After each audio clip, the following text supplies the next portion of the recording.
हाँ जी बच्चे, ਆਪਾਂ ਕੱਲ ਜਿਹੜਾ ਹੈ ਚੈਪਟਰ ਸਟਾਰਟ ਕੀਤਾ ਸੀਗਾ ਆਪਰੇਟਰ ਐਂਡ ਐਕਸਪ੍ਰੈਸ਼ਨਸ, ਜਿਹਦੇ ਵਿੱਚ ਆਪਾਂ ਕੀ ਵੇਖ ਲਿਆ ਸੀ। What is operator, what is expression and ਤਿੰਨ ਟਾਈਪਸ ਆਪਾਂ ਜਿਹੜੀਆਂ ਹੈ ਆਪਰੇਟਰ ਦੀਆਂ ਕਰ ਚੁੱਕੇ ਸੀਗੇ। ਫਸਟ ਸੀ ਅਰਥਮੈਟਿਕ ਆਪਰੇਟਰ ਵਿਚ has 5 types and second one is relational and logical operator which has 3 types and third one is assignment operator। ਤਾਂ ਕੀ ਹੈ, ਆਪਾਂ ਇਹ ਤੁਸੀਂ 3 ਆਪਰੇਟਰ ਸਮਝ ਚੁੱਕੇ ਸੀਗੇ ਤੇ ਹੁਣ ਆਪਾਂ ਕਰਨਾ ਹੈ ਚੌਥਾ ਆਪਰੇਟਰ, ਜਿਹਦਾ ਨਾਮ ਹੈ ਇੰਕਰੀਮੈਂਟ ਐਂਡ ਡਿਕਰੀਮੈਂਟ ਆਪਰੇਟਰ। ਤਾਂ ਦੇਖੋ, ਇੰਕਰੀਮੈਂਟ ਐਂਡ ਡਿਕਰੀਮੈਂਟ ਆਪਰੇਟਰ ਕੀ ਕੰਮ ਕਰਦਾ ਹੈ। ਜਦੋਂ ਆਪਾਂ ਪਲੱਸ ਪਲੱਸ ਜਾਂ ਮਾਈਨਸ ਮਾਈਨਸ ਕਿਸੇ ਵੀ ਵੇਰੀਏਬਲ ਦੇ ਅੱਗੇ ਲਗਾ ਦਿੰਦੇ ਹਾਂ ਤਾਂ ਉਸ ਦੀ ਵੈਲਿਊ ਇੱਕ ਨਾਲ, ਜੇ ਪਲੱਸ ਪਲੱਸ ਲਾਉਣੇ ਆ ਤਾਂ ਇੱਕ ਨਾਲ ਇਨਕਰੀਜ਼ ਹੋ ਜਾਂਦੀ ਹੈ, ਜੇ ਮਾਈਨਸ ਮਾਈਨਸ ਲਾਉਣੇ ਆ ਤਾਂ ਇੱਕ ਨਾਲ ਡਿਕਰੀਜ਼ ਹੋ ਜਾਂਦੀ ਹੈ। ਠੀਕ ਹੈ, ਤਾਂ ਤੁਸੀਂ ਇਹਦਾ ਥੋੜ੍ਹਾ ਜਿਹਾ ਦੇਖੋ, ਪ੍ਰੋਗਰਾਮ ਦੇਖੋਗੇ ਤਾਂ ਤੁਹਾਨੂੰ ਸਮਝ ਆਏਗਾ ਕੀ ਹੈ। ਇਹਦੇ ਵਿੱਚ ਇਹਨਾਂ ਨੇ 2 ਵੇਰੀਏਬਲ ਲਏ ਹੈ, ਆਈ ਐਂਡ ਜੇ। ਆਈ ਦੀ ਵੈਲਿਊ ਲਈ ਹੈ 7। ਠੀਕ ਹੈ, ਇੱਕ ਸੈਕਿੰਡ ਪਹਿਲਾਂ ਆਪਾਂ ਥੋੜ੍ਹਾ ਜਿਹਾ ਸਮਝ ਲਈਏ ਪ੍ਰੀ ਇੰਕਰੀਮੈਂਟ ਅਤੇ ਪੋਸਟ ਇੰਕਰੀਮੈਂਟ ਬਾਰੇ। ਦੇਖੋ, ਇਹ ਇਸ ਦੀਆਂ ਵੀ ਅੱਗੇ 2 ਤਰ੍ਹਾਂ ਦੇ ਹੈਗੇ ਨੇ ਇੰਕਰੀਮੈਂਟ ਅਤੇ 2 ਤਰ੍ਹਾਂ ਦੇ ਹੈਗੇ ਨੇ ਡਿਕਰੀਮੈਂਟ। ਮੈਂ ਲਿਖਿਆ ਪਲੱਸ ਪਲੱਸ ਆਈ, ਇਹ ਕੀ ਹੈ, ਪ੍ਰੀ ਫਿਕਸ ਇੰਕਰੀਮੈਂਟ। ਮੰਨ ਲਓ ਆਪਾਂ ਲਿਖਿਆ ਏ ਦੀ ਵੈਲਿਊ ਹੈ ਫੋਰ ਐਗਜ਼ਾਮਪਲ 5, ਅਤੇ ਆਪਾਂ ਕੀ ਲਿਖਿਆ, ਜਾਂ ਇੱਥੇ ਆਈ ਲਓ ਤੁਸੀਂ, ਆਈ ਦੀ ਵੈਲਿਊ ਹੈ ਫੋਰ ਐਗਜ਼ਾਮਪਲ 5, ਅਸੀਂ ਲਿਖਿਆ ਪਲੱਸ ਪਲੱਸ ਆਈ, ਏ ਇਕੁਅਲ ਟੂ ਪਲੱਸ ਪਲੱਸ ਆਈ। ਜਦੋਂ ਆਪਾਂ ਅਸਾਈਨਮੈਂਟ ਆਪਰੇਟਰ ਵਿਚਾਲੇ ਯੂਜ਼ ਕਰ ਲਿਆ ਤਾਂ it means I the value ਕਿਹਨੂੰ ਅਸਾਈਨ ਹੋਊਗੀ, ਏ ਨੂੰ। ਕੀ ਲਿਖਿਆ ਮੈਂ, ਏ ਇਕੁਅਲ ਟੂ ਪਲੱਸ ਪਲੱਸ ਆਈ। ਤਾਂ ਹੁਣ ਦੇਖੋ, ਉਸ ਨਾਲ ਕੀ ਹੋਊਗਾ ਕਿ ਜਦੋਂ ਆਈ ਦੀ ਵੈਲਿਊ ਏ ਦੇ ਵਿੱਚ ਅਸਾਈਨ ਹੋਊਗੀ, ਮੰਨ ਲਓ ਆਈ ਦੀ ਵੈਲਿਊ 5 ਹੈ। ਠੀਕ ਹੈ, ਤਾਂ ਜਦੋਂ ਅਸੀਂ ਪਲੱਸ ਪਲੱਸ ਆਈ ਲਿਖਤਾ ਤਾਂ 5 ਦੀ ਬਜਾਏ ਵੈਲਿਊ ਕਿੰਨੀ ਅਸਾਈਨ ਹੋਊਗੀ ਏ ਨੂੰ, 6। ਕਿਉਂਕਿ ਆਪਾਂ ਲਿਖੇ ਪਲੱਸ ਪਲੱਸ ਆਈ। ਪਲੱਸ ਪਲੱਸ ਆਈ ਮਤਲਬ 1 ਦਾ ਇੰਕਰੀਮੈਂਟ। ਅਤੇ ਪ੍ਰੀ ਫਿਕਸ ਇੰਕਰੀਮੈਂਟ ਕੀ ਹੁੰਦਾ ਕਿ ਪਹਿਲਾਂ ਵੈਲਿਊ ਪਲੱਸ ਹੋਊਗੀ ਫਿਰ ਅਸਾਈਨ ਹੋਊਗੀ। ਠੀਕ ਹੈ, ਤਾਂ ਆਈ ਦੀ ਵੈਲਿਊ ਸੀਗੀ 5। ਠੀਕ ਹੈ, ਇਹਦੇ ਵਿੱਚ ਕੀ ਸਟੋਰ ਹੋਣਾ ਸੀ 5, ਪਰ ਪਹਿਲਾਂ ਆਪਾਂ ਪਲੱਸ ਪਲੱਸ ਲਾਇਆ ਤਾਂ 1 ਦਾ ਇੰਕਰੀਮੈਂਟ ਹੋ ਗਿਆ ਉਹਦੇ ਵਿੱਚ, ਤਾਂ 6 ਵੈਲਿਊ ਕਿਹਦੇ ਵਿੱਚ ਸਟੋਰ ਹੋ ਗਈ, ਏ ਦੇ ਵਿੱਚ ਸਟੋਰ ਹੋ ਗਈ। ਠੀਕ ਹੈ, ਅਤੇ ਜੇ ਅਸੀਂ ਲਿਖਾਂਗੇ A equal to I plus plus, ਮਤਲਬ ਪਲੱਸ ਪਲੱਸ ਅੱਗੇ ਲਾਉਣ ਦੀ ਬਜਾਏ ਪਿੱਛੇ ਲਾਵਾਂਗੇ, ਜਿਹਨੂੰ ਆਪਾਂ ਪੋਸਟ ਫਿਕਸ ਇੰਕਰੀਮੈਂਟ ਬੋਲਦੇ ਹਾਂ, ਤਾਂ ਫਿਰ ਕੀ ਹੋਊਗਾ, ਏ ਇਕੁਅਲ ਟੂ ਜਦੋਂ ਮੈਂ ਲਿਖਿਆ ਆਈ ਪਲੱਸ ਪਲੱਸ, ਤਾਂ ਆਈ ਦੀ ਵੈਲਿਊ ਫਿਰ ਏ ਦੇ ਵਿੱਚ 6 ਦੀ ਬਜਾਏ 5 ਹੀ ਸਟੋਰ ਹੋਊਗੀ, ਕਿਉਂਕਿ ਜਿਹੜਾ ਇੰਕਰੀਮੈਂਟ ਹੈ ਉਹ ਬਾਅਦ ਵਿੱਚ ਲੱਗਣਾ ਹੈ, ਵੈਲਿਊ ਪਹਿਲਾਂ ਸਟੋਰ ਹੋ ਜਾਣੀ ਹੈ। ਤਾਂ ਇਸ ਨੂੰ ਪੋਸਟ ਫਿਕਸ ਇੰਕਰੀਮੈਂਟ ਬੋਲਦੇ ਹਾਂ। ਸਮਝ ਆਇਆ ਬੇਟਾ। ਜੇ ਮੈਂ ਲਿਖੂੰਗੀ ਏ ਦੀ, ਆਈ ਦੀ ਵੈਲਿਊ ਹੈ 5, ਅਗਰ ਮੈਂ ਲਿਖੂੰਗੀ A equal two plus plus ਆਈ ਤਾਂ ਵੈਲਿਊ ਏ ਦੇ ਵਿੱਚ 6 ਸਟੋਰ ਹੋਊਗੀ। ਅਗਰ ਮੈਂ ਲਿਖੂੰਗੀ A equal to I plus plus ਤਾਂ ਫਿਰ ਕੀ ਹੋਊਗਾ, ਵੈਲਿਊ 5 ਹੀ ਸਟੋਰ ਹੋਊਗੀ, ਕਿਉਂਕਿ ਪਹਿਲਾਂ ਵੈਲਿਊ ਸਟੋਰ ਹੋ ਜੂਗੀ, ਉਸ ਤੋਂ ਬਾਅਦ ਜਿਹੜਾ ਹੈ ਉਹ ਇੰਕਰੀਮੈਂਟ ਹੋਏਗਾ। ਇਸ ਨੂੰ ਪੋਸਟ ਫਿਕਸ ਇੰਕਰੀਮੈਂਟ ਬੋਲਦੇ ਆ। ਇਸੇ ਤਰ੍ਹਾਂ decrement, pre fix decrement and post fix decrement. ਇਹਦੇ ਵਿੱਚ ਵੀ ਕੀ ਹੈ, ਪਹਿਲਾਂ ਵੈਲਿਊ ਕੀ ਹੈ, ਅਗਰ ਏ ਇਕੁਅਲ ਟੂ ਮਾਈਨਸ ਮਾਈਨਸ 1 ਲਿਖਿਆ ਮੈਂ, ਮਾਈਨਸ ਮਾਈਨਸ ਆਈ ਲਿਖਿਆ, ਤਾਂ ਇਹਦੇ ਵਿੱਚ ਵੈਲਿਊ ਕਿੰਨੀ ਸਟੋਰ ਹੋਊਗੀ, 4। ਪਹਿਲਾਂ ਡਿਕਰੀਮੈਂਟ ਹੋ ਜੂ, ਬਾਅਦ 'ਚ ਸਟੋਰ ਹੋਊਗੀ। ਔਰ ਅਗਰ ਮੈਂ ਲਿਖਿਆ A equal to I minus minus ਤਾਂ ਫਿਰ ਕਿੰਨੀ ਵੈਲਿਊ ਸਟੋਰ ਹੋਊਗੀ, 5 ਹੀ ਸਟੋਰ ਹੋਊਗੀ, ਡਿਕਰੀਮੈਂਟ ਬਾਅਦ 'ਚ ਹੋਊਗੀ। ਤਾਂ ਇਹ ਆਪਣਾ ਇੰਕਰੀਮੈਂਟ ਐਂਡ ਡਿਕਰੀਮੈਂਟ ਆਪਰੇਟਰ। ਇਸੇ ਦਾ ਹੀ ਇਹਨਾਂ ਨੇ ਸੇਮ ਪ੍ਰੋਗਰਾਮ ਦਿੱਤਾ ਹੈ। ਇਹਨਾਂ ਨੇ ਕੀ ਕੀਤਾ ਹੈ, ਇੰਟ ਆਈ ਜੇ 2 ਵੈਰੀਏਬਲ ਲੈ ਲਏ, ਆਈ ਦੀ ਵੈਲਿਊ 7 ਦੇ ਰੱਖੀ ਹੈ, 7 ਦੇ ਕੇ ਇਹਨਾਂ ਨੇ ਜੇ ਦੇ ਵਿੱਚ ਕੀ ਸਟੋਰ ਕੀਤਾ ਹੈਗਾ, ਪਲੱਸ ਪਲੱਸ ਆਈ ਪਲੱਸ 5। ਹੁਣ ਤੁਸੀਂ ਦੇਖੋ ਜੇ ਦੀ ਵੈਲਿਊ ਕਿੰਨੀ ਹੈ, 7। ਠੀਕ ਹੈ, ਜਦੋਂ ਆਪਾਂ ਆਈ ਪਲੱਸ ਪਲੱਸ ਆਈ ਕਰਾਂਗੇ ਤਾਂ ਜੇ ਦੀ ਵੈਲਿਊ ਵੱਧ ਕੇ ਕਿੰਨੀ ਹੋ ਜੂਗੀ, 8। ਠੀਕ ਹੈ, ਅਤੇ 8 ਪਲੱਸ 5 13। ਤਾਂ ਇਸ ਦਾ ਮਤਲਬ ਕੀ ਹੈ, ਆਪਣੀ ਜਿਹੜੀ ਆਊਟਪੁੱਟ ਹੈ ਉਹ ਕਿੰਨੀ ਆਊਗੀ, 13। ਓਕੇ, ਸਹੀ ਹੈ। ਆ ਪਿਕਚਰ ਸਹੀ ਨਹੀਂ ਆਈ, ਚਲੋ ਕੋਈ ਗੱਲ ਨਹੀਂ। ਨੈਕਸਟ ਪ੍ਰੋਗਰਾਮ ਤਾਂ ਆਪਾਂ ਕਰਨਾ ਨਹੀਂ, ਬਸ ਆਪਾਂ ਇੱਕ ਹੀ ਪ੍ਰੋਗਰਾਮ ਕਰਾਂਗੇ ਇੰਕਰੀਮੈਂਟ ਅਤੇ ਡਿਕਰੀਮੈਂਟ ਤੋਂ ਰਿਲੇਟਿਡ। ਤੁਹਾਨੂੰ ਸਮਝ ਆਇਆ ਕਿ ਇੱਥੇ ਕੀ ਹੈ, ਅਗਰ ਪਲੱਸ ਪਲੱਸ ਆਈ ਹੋਵੇ ਵੈਲਿਊ ਪਹਿਲਾਂ ਇੰਕਰੀਮੈਂਟ ਹੁੰਦੀ ਹੈ, ठीक है। जे आई प्लस प्लस ਹੁੰਦਾ ਤਾਂ ਵੈਲਿਊ ਬਾਅਦ ਵਿੱਚ ਡਿਕਰੀਮੈਂਟ ਹੋਣੀ ਸੀਗੀ, ਸੌਰੀ ਇੰਕਰੀਮੈਂਟ ਹੋਣੀ ਸੀਗੀ। ਠੀਕ ਹੈ। ਤਾਂ ਨੈਕਸਟ ਹੈ ਹੁਣ, ਇੱਕ ਸੈਕਿੰਡ ਬੇਟਾ,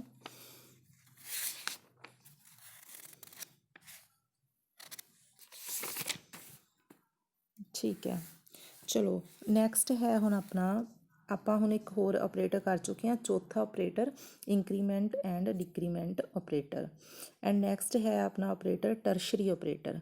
ਟਰਸ਼ਰੀ ਆਪਰੇਟਰ ਕੀ ਹੈ, ਜਿਹੜਾ ਕਿ 3 ਆਪਰੈਂਡਸ ਲੈਂਦਾ ਹੈ। ਠੀਕ ਹੈ, ਮੈਂ ਪਹਿਲਾਂ ਹੀ ਤੁਹਾਨੂੰ ਦੱਸਿਆ ਸੀ ਕਿ ਯੂਨਰੀ 1 ਆਪਰੈਂਡ ਲੈਂਦਾ, ਬਾਇਨਰੀ 2 ਆਪਰੈਂਡ ਲੈਂਦਾ, ਅਤੇ ਟਰਸ਼ਰੀ ਹੈ ਜਿਹੜਾ ਉਹ 3 ਆਪਰੈਂਡ ਲੈਂਦਾ। ਤਾਂ ਇਸ ਦਾ ਜਿਹੜਾ ਸਿੰਟੈਕਸ ਹੁੰਦਾ ਉਹ ਇਸ ਤਰੀਕੇ ਨਾਲ ਹੁੰਦਾ, ਜਿਵੇਂ ਇਹਨਾਂ ਨੇ ਲਿਖਿਆ ਹੈਗਾ y less than z greater than y less than z। ਠੀਕ ਹੈ। Then y else z। ਦੇਖੋ ਇਹਦਾ ਕਿਵੇਂ, ਪਹਿਲਾਂ ਤੁਸੀਂ ਥੋੜ੍ਹਾ ਜਿਹਾ ਪ੍ਰੋਗਰਾਮ ਦੇਖੋ, ਤੁਹਾਨੂੰ ਫਿਰ ਸਮਝ ਆਊਗਾ। ਇੱਥੇ ਦੇਖੋ ਇਹਨਾਂ ਨੇ ਕੀ ਲਿਆ, a ਦੀ ਵੈਲਿਊ 6 ਲਈ ਹੈ, 2 ਵੈਰੀਏਬਲ ਲਏ ਹੈ a ਅਤੇ b। a ਦੀ ਵੈਲਿਊ ਕੀ ਲਈ ਹੈ 6 ਲਈ ਹੈ, b ਦੀ ਵੈਲਿਊ ਕੀ ਲਈ ਹੈ 5 ਲਈ ਹੈ, ਅਤੇ 2 ਵੈਰੀਏਬਲ ਹੋਰ ਰਹੇ ਹੈ ਰਿਜ਼ਲਟ 1 ਅਤੇ ਰਿਜ਼ਲਟ 2। ਉਹ ਤਾਂ ਰਿਜ਼ਲਟ ਸਟੋਰ ਕਰਾਉਣ ਵਾਸਤੇ ਹੈ, ਨਥਿੰਗ ਐਲਸ। ਠੀਕ ਹੈ। ਤਾਂ ਰਿਜ਼ਲਟ 1 ਦੇ ਵਿੱਚ ਹੁਣ ਇਹਨਾਂ ਨੇ ਕੀ ਸਟੋਰ ਕਰਾਇਆ, ਉਹ ਕੀ ਬੋਲ ਰਿਹਾ, ਕਹਿੰਦੇ if a greater than b then a else b। ਉਹ ਕੀ ਕਹਿੰਦੇ ਕਿ ਅਗਰ a b ਤੋਂ ਬੜਾ ਹੈ ਤਾਂ a ਦੀ ਵੈਲਿਊ ਪ੍ਰਿੰਟ ਹੋਵੇ, ਨਹੀਂ ਤਾਂ ਕੀ ਪ੍ਰਿੰਟ ਹੋਵੇ, b ਦੀ ਵੈਲਿਊ ਪ੍ਰਿੰਟ ਹੋਵੇ। ਇੱਥੇ ਜਿਹੜਾ ਕੁਐਸਚਨ ਮਾਰਕ ਦਾ ਸਾਈਨ ਹੈ ਉਹ ਕਹਿੰਦੇ a ਗ੍ਰੇਟਰ ਦੈਨ b। ਠੀਕ ਹੈ। ਅਗਰ a ਬੜਾ ਹੈ b ਤੋਂ ਦੈਨ a, ਕੁਐਸਚਨ ਮਾਰਕ ਦਾ ਮਤਲਬ ਇੱਥੇ ਦੈਨ ਹੈ, ਅਤੇ ਜਿਹੜਾ ਕੋਲਨ ਲੱਗਿਆ ਹੋਇਆ ਡਬਲ ਡਾਟ ਉਹ ਕੀ, ਉਹਦਾ ਮਤਲਬ ਕੀ ਹੈਗਾ ਐਲਸ ਹੈ। ਹੁਣ ਇੱਥੇ ਕੀ ਹੈ, ਵੈਲਿਊ ਕੀ ਪ੍ਰਿੰਟ ਹੋਊਗੀ, a ਦੀ ਵੈਲਿਊ 6 ਹੈ, b ਦੀ ਵੈਲਿਊ 5 ਹੈ। ਉਹ ਕਹਿੰਦੇ ਅਗਰ a ਗ੍ਰੇਟਰ ਦੈਨ b, ਹੁਣ ਦੇਖੋ a ਗ੍ਰੇਟਰ ਦੈਨ b ਹੈਗਾ ਕਿਉਂਕਿ 6 ਹੈ ਜਿਹੜਾ ਉਹ 5 ਤੋਂ ਵੱਡਾ, ਤਾਂ ਇੱਥੇ ਇਹਦੀ ਆਊਟਪੁੱਟ ਕੀ ਆਊਗੀ 6। ਠੀਕ ਹੈ, ਸਮਝ ਆਇਆ, ਸਿਰਫ ਇੰਨੀ ਹੀ ਕੰਡੀਸ਼ਨ ਹੈ। ਕਹਿੰਦੇ ਅਗਰ ਇਸੇ ਤਰ੍ਹਾਂ ਇਹਨਾਂ ਨੇ ਨੀਚੇ ਰਿਜ਼ਲਟ 2 ਦੇ ਵਿੱਚ ਕੀ ਸਟੋਰ ਕਰਾਇਆ ਕਿ a less than b then a else b। ਹੁਣ a less than b condition ਹੀ ਫਾਲਸ ਹੋ ਗਈ ਕਿਉਂਕਿ a ਹੈ ਜਿਹੜਾ ਉਹ ਹੈ ਕੀ ਹੈ, ਛੋਟਾ ਨਹੀਂ ਹੈ b ਨਾਲੋਂ, ਵੱਡਾ ਹੈ ਕਿਉਂਕਿ 6 5 ਨਾਲੋਂ ਵੱਡਾ ਹੁੰਦਾ। ਤਾਂ ਹੁਣ ਇੱਥੇ ਕਹਿੰਦੇ if a less than b then a else b। ਹੁਣ ਇੱਥੇ ਕੀ ਪ੍ਰਿੰਟ ਹੋਊਗਾ, b ਦੀ ਵੈਲਿਊ ਪ੍ਰਿੰਟ ਹੋਊਗੀ ਕਿਉਂਕਿ ਕੰਡੀਸ਼ਨ ਫਾਲਸ ਹੋ ਗਈ। ਅਗਰ ਕੰਡੀਸ਼ਨ ਟਰੂ ਹੋ ਗਈ ਤਾਂ ਪਹਿਲੀ ਵੈਲਿਊ ਪ੍ਰਿੰਟ ਹੋਊਗੀ, ਅਦਰਵਾਈਜ਼ ਕੀ ਹੈ ਸੈਕਿੰਡ ਵੈਲਿਊ ਪ੍ਰਿੰਟ ਹੋਊਗੀ। ਠੀਕ ਹੈ, ਆਹ ਵਾਲਾ ਹੈ ਇਹਦੇ ਵਿੱਚ ਸਾਰਾ। ਤਾਂ ਦੇਖੋ ਇਹਨੂੰ ਥੋੜ੍ਹਾ ਜਿਹਾ ਸਮਝੋ। ਉਹ ਕੀ ਕਹਿੰਦੇ ਆ ਕਿ ਇਹਦੇ ਵਿੱਚ ਕੀ ਹੁੰਦਾ ਹੈ, ਪਹਿਲਾਂ expression then value else value 2। ਅਗਰ ਐਕਸਪ੍ਰੈਸ਼ਨ ਟਰੂ ਹੁੰਦਾ ਤਾਂ ਫਸਟ ਵੈਲਿਊ ਪ੍ਰਿੰਟ ਹੋਊਗੀ, ਅਗਰ ਐਕਸਪ੍ਰੈਸ਼ਨ ਫਾਲਸ ਹੁੰਦਾ ਤਾਂ ਸੈਕਿੰਡ ਵੈਲਿਊ ਪ੍ਰਿੰਟ ਹੋਊਗੀ। ਠੀਕ ਹੈ। ਤਾਂ ਇਸ ਦੇ ਵਿੱਚ ਨੈਕਸਟ ਕੀ ਹੈ, ਦੇਖੋ ਆਹ ਵਾਲੀ ਚੀਜ਼ ਹੈ ਪੂਰੀ, y ਲੈਸ ਦੈਨ z। ਠੀਕ ਹੈ, ਦੈਨ y ਐਲਸ z। ਤਾਂ ਟਰਸ਼ਰੀ ਆਪਰੇਟਰ ਕੀ ਹੁੰਦਾ ਹੈ, ਜਿਹੜਾ 3 ਆਪਰੈਂਡਸ ਲੈਂਦਾ ਅਤੇ ਇਹਦਾ ਸਿੰਟੈਕਸ ਕੀ ਹੁੰਦਾ ਹੈ, ਇਹਦਾ ਸਿੰਟੈਕਸ ਹੁੰਦਾ ਕਿ ਇਹਦੇ ਵਿੱਚ ਲੈਸ ਦੈਨ ਜਾਂ ਗ੍ਰੇਟਰ ਦੈਨ ਜਾਂ ਕੋਈ ਵੀ ਕੰਡੀਸ਼ਨ ਲਗਾਈ ਜਾਂਦੀ ਹੈ, ਫਿਰ ਜਿਹੜਾ ਕੁਐਸਚਨ ਮਾਰਕ ਦਾ ਸਾਈਨ ਹੈ ਉਸ ਦਾ ਮਤਲਬ ਹੁੰਦਾ ਇਹ 'ਚ ਦੈਨ, ਅਤੇ ਕੋਲਨ ਦਾ ਮਤਲਬ ਹੁੰਦਾ ਐਲਸ। ਠੀਕ ਹੈ, ਇੱਕ ਵਾਰ ਫਿਰ ਸਮਝ ਲਓ। ਠੀਕ ਹੈ, ਇਸ ਵਿੱਚ ਹੁਣ ਕੀ ਹੈ, ਹਾਂ ਇਸ ਵਿੱਚ ਕੀ ਹੈ ਕਿ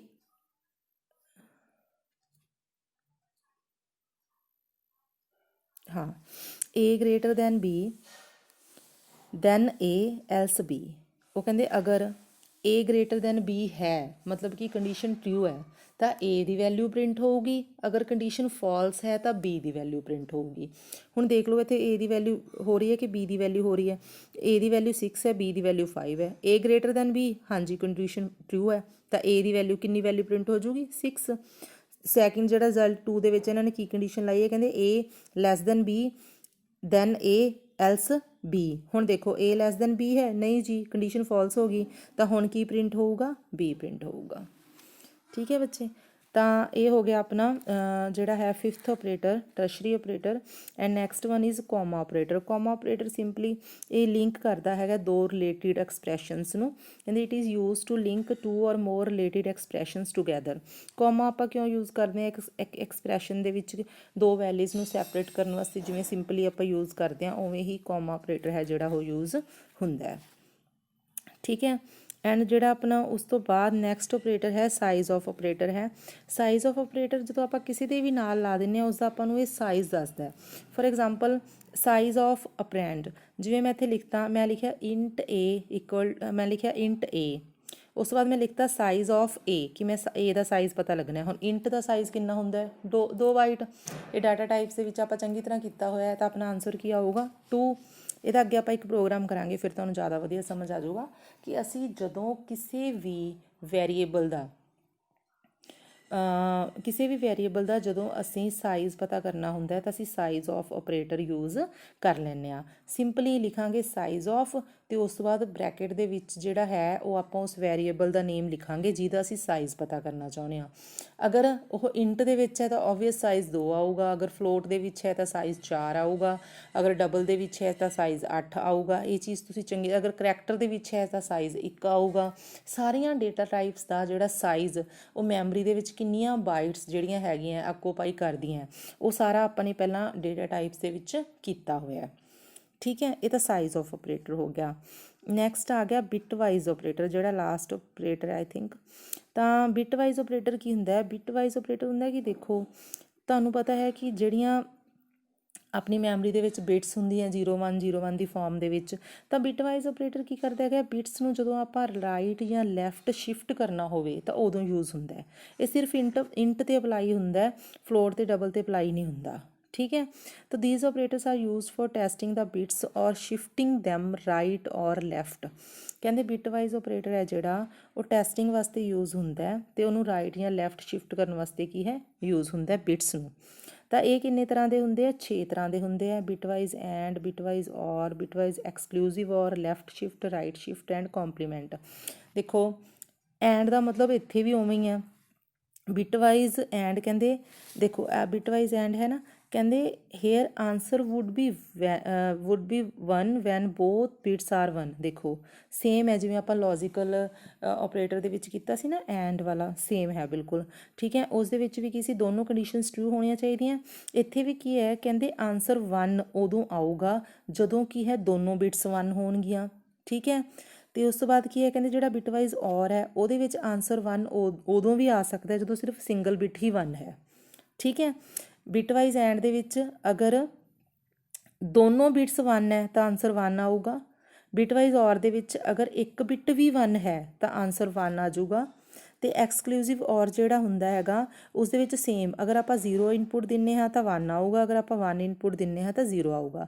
ਜਿਸ ਤਰ੍ਹਾਂ ਆਪਾਂ ਲੌਜੀਕਲ ਐਂਡ ਦੇ ਵਿੱਚ ਤਿੰਨੋਂ ਆਪਰੇਟਰ ਕੀਤੇ ਸੀ ਨਾ, ਐਂਡ ਔਰ, ਉਸੇ ਤਰੀਕੇ ਨਾਲ ਇਸ ਦੇ ਵਿੱਚ ਵੀ ਐਂਡ ਔਰ ਅਤੇ ਐਕਸਕਲੂਸਿਵ ਔਰ ਯੂਜ਼ ਹੁੰਦਾ ਹੈ। ਬਿਟਵਾਈਜ਼ ਐਂਡ ਦੇ ਵਿੱਚ ਆਪਾਂ ਕੀਤਾ ਸੀ ਨਾ ਕਿ ਅਗਰ ਦੋਨੋਂ ਕੰਡੀਸ਼ਨਸ ਟਰੂ ਹੈ ਤਾਂ ਆਂਸਰ ਟਰੂ ਆਊਗਾ। ਇਸ ਦੇ ਵਿੱਚ ਵੀ ਸੇਮ, ਅਗਰ ਦੋਨੋਂ ਬਿਟਸ 1 ਨੇ ਤਾਂ ਆਂਸਰ 1 ਆਊਗਾ। ਠੀਕ ਹੈ, ਅਦਰਵਾਈਜ਼ ਅਗਰ ਦੋਨਾਂ ਬਿਟਸ ਦੇ ਵਿੱਚੋਂ ਇੱਕ ਬਿਟ ਵੀ 0 ਹੈ ਤਾਂ ਆਂਸਰ 0 ਆ ਜਾਊਗਾ। ਬਿਟਵਾਈਜ਼ ਔਰ ਦੇ ਵਿੱਚ ਕੀ ਹੁੰਦਾ, ਅਗਰ ਇੱਕ ਬਿਟ ਵੀ 1 ਹੈ, ਜਿਵੇਂ ਆਪਾਂ ਉਸ ਵਿੱਚ ਕੀਤਾ ਸੀਗਾ ਕਿ ਅਗਰ ਦੋਨੋਂ ਕੰਡੀਸ਼ਨਸ ਦੇ ਵਿੱਚੋਂ ਇੱਕ ਕੰਡੀਸ਼ਨ ਵੀ ਟਰੂ ਹੈ ਤਾਂ ਆਂਸਰ ਟਰੂ ਆਊਗਾ।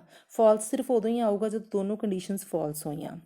ਠੀਕ ਹੈ, ਨੈਕਸਟ ਹੈ ਇਸੇ ਤਰ੍ਹਾਂ ਹੋਰ ਕੀ ਹੈ ਇਸ ਵਿੱਚ, ਕੰਪਲੀਮੈਂਟ ਯੂਨਰੀ ਆਪਰੇਟਰ ਹੈ। ਇਹਦੇ ਵਿੱਚ ਵੀ ਕੀ ਹੈ ਕਿ ਅਗਰ ਆਪਾਂ ਆਂਸਰ 1 ਹੈ, 1 ਆਪਾਂ 1 ਲਿਖਾਂਗੇ ਤਾਂ ਆਂਸਰ 0 ਆਊਗਾ, ਅਗਰ ਆਪਾਂ 0 ਲਿਖਾਂਗੇ ਤਾਂ ਆਂਸਰ 1 ਆਊਗਾ। ਠੀਕ ਹੈ, ਇਸੇ ਤਰ੍ਹਾਂ ਲੈਫਟ ਸ਼ਿਫਟ ਹੈ। ਲੈਫਟ ਸ਼ਿਫਟ ਕੀ ਕਰਦਾ ਹੈਗਾ, ਬਿਟਸ ਨੂੰ ਲੈਫਟ ਸਾਈਡ ਦੇ ਵਿੱਚ ਕੀ ਹੈ ਸ਼ਿਫਟ ਕਰਦਾ ਹੈ, ਅਤੇ ਜਿਹੜਾ ਰਾਈਟ ਸ਼ਿਫਟ ਹੁੰਦਾ ਉਹ ਬਿਟਸ ਨੂੰ ਰਾਈਟ 'ਤੇ ਸ਼ਿਫਟ ਕਰਦਾ ਹੈ। ਠੀਕ ਹੈ, ਤਾਂ ਆਪਾਂ ਇਸ ਦਾ ਥੋੜ੍ਹਾ ਜਿਹਾ ਇੱਕ ਪ੍ਰੋਗਰਾਮ ਦੇਖ ਲੈਂਦੇ ਹਾਂ। ਦੇਖੋ ਇਹਨਾਂ ਨੇ ਕੀ ਲਿਖਿਆ, ਇੰਟ ਐਕਸ ਇੱਕ ਵੈਰੀਏਬਲ ਹੈ, ਇੱਕ ਫਲੋਟ ਵਾਈ ਫਲੋਟ ਟਾਈਪ ਦਾ ਵੈਰੀਏਬਲ ਲਿਆ, ਇੱਕ ਕਰੈਕਟਰ CH, ਠੀਕ ਹੈ ਕਰੈਕਟਰ ਟਾਈਪ ਦਾ ਵੈਰੀਏਬਲ ਲਿਆ, ਇੱਕ ਡਬਲ ਟਾਈਪ ਦਾ ਵੈਰੀਏਬਲ ਲਿਆ। ਹੁਣ ਇਹਨਾਂ ਦੇ ਸਾਈਜ਼ ਪਤਾ ਕਰ ਰਹੇ ਆ। ਦੇਖੋ ਸਾਈਜ਼ ਆਫ ਐਕਸ ਜਦੋਂ ਆਪਾਂ ਯੂਜ਼ ਕੀਤਾ ਤਾਂ ਆਂਸਰ ਕਿੰਨਾ ਆਊਗਾ 2, ਕਿਉਂਕਿ ਇਹ ਇੰਟ ਟਾਈਪ ਦਾ। ਸਾਈਜ਼ ਆਫ ਵਾਈ ਕਿਹੜੀ ਟਾਈਪ ਦਾ, ਫਲੋਟ ਟਾਈਪ ਦਾ, ਤਾਂ ਆਂਸਰ ਕਿੰਨਾ ਆਊਗਾ 4 ਆ। ਨੀਚੇ ਆਊਟਪੁੱਟ ਦਿੱਤੀ ਹੋਈ ਹੈ ਇਹਨਾਂ ਨੇ। ਠੀਕ ਹੈ, ਇਸੇ ਤਰ੍ਹਾਂ ਸਾਈਜ਼ ਆਫ CH ਕੀ ਹੈ ਆਪਣਾ ਕਰੈਕਟਰ ਟਾਈਪ ਦਾ ਵੈਰੀਏਬਲ ਹੈ, ਅਤੇ ਕਰੈਕਟਰ ਨੂੰ ਮੈਮਰੀ ਦੇ ਵਿੱਚ ਕਿੰਨਾ ਸਾਈਜ਼ ਮਿਲਿਆ ਹੋਇਆ 1। ਠੀਕ ਹੈ, ਇਸੇ ਤਰ੍ਹਾਂ ਡਬਲ ਹੈ, ਡਬਲ ਦਾ ਜਦੋਂ ਆਪਾਂ ਪਤਾ ਕਰਾਂਗੇ ਤਾਂ ਕੀ ਹੋਊਗਾ, ਜਿਹੜਾ ਸਾਈਜ਼ ਹੈ ਉਹ ਕਿੰਨਾ ਆ ਗਿਆ 8। ਦੇਖੋ ਬੇਟਾ ਇਹਦੇ ਵਿੱਚ ਸਿਰਫ ਇਹ ਕਈ ਵਾਰ ਕੀ ਹੈ ਕਿ ਤੁਸੀਂ ਇਸ ਪ੍ਰੋਗਰਾਮ ਦੇ ਥਰੂ ਇਹ ਚੈੱਕ ਕਰ ਸਕਦੇ ਹੋ ਕਿ ਸਾਡੇ ਵੈਰੀਏਬਲ ਨੂੰ ਕਿੰਨਾ ਸਾਈਜ਼ ਮਿਲਿਆ ਹੋਇਆ। ਠੀਕ ਹੈ, ਅਗਰ ਸਮ ਟਾਈਮ ਆਪਾਂ ਨੂੰ ਇਸ ਚੀਜ਼ ਦੀ ਵੈਲਿਊ ਨਹੀਂ ਪਤਾ, ਅਦਰਵਾਈਜ਼ ਆਪਾਂ ਨੂੰ ਇਹਨਾਂ ਵੈਰੀਏਬਲਸ ਦੇ ਨੂੰ ਮੈਮਰੀ ਦੇ ਵਿੱਚ ਕਿੰਨੀਆਂ ਬਾਈਟਸ ਸਪੇਸ ਮਿਲਦੀ ਹੈ ਉਹ ਸਾਰਾ ਕੀ ਹੈ ਆਪਾਂ ਨੂੰ ਪਤਾ ਹੈ, ਕਿਉਂਕਿ ਆਪਾਂ ਡਾਟਾ ਟਾਈਪਸ ਜਿਹੜੀਆਂ ਹੈਗੀਆਂ ਉਹ ਚੰਗੀ ਤਰ੍ਹਾਂ ਪੜ੍ਹੀਆਂ ਹੋਈਆਂ ਹੈ। ਤਾਂ ਬੱਚੇ ਆ ਆਪਣੇ ਜਿਹੜਾ ਹੈ ਆਪਰੇਟਰ ਜਿਹੜੇ ਹੈਗੇ ਸਾਰੇ ਆਪਾਂ ਪੜ੍ਹ ਚੁੱਕੇ ਹਾਂ। ਨੈਕਸਟ ਲੈਕਚਰ ਦੇ ਵਿੱਚ ਆਪਾਂ ਜਿਹੜੀ ਹੈ ਇਹਦੀ ਬੈਕ ਐਕਸਰਸਾਈਜ਼ ਸਾਰੀ ਕਰਾਂਗੇ। ਠੀਕ ਹੈ, ਓਕੇ ਬੱਚੇ।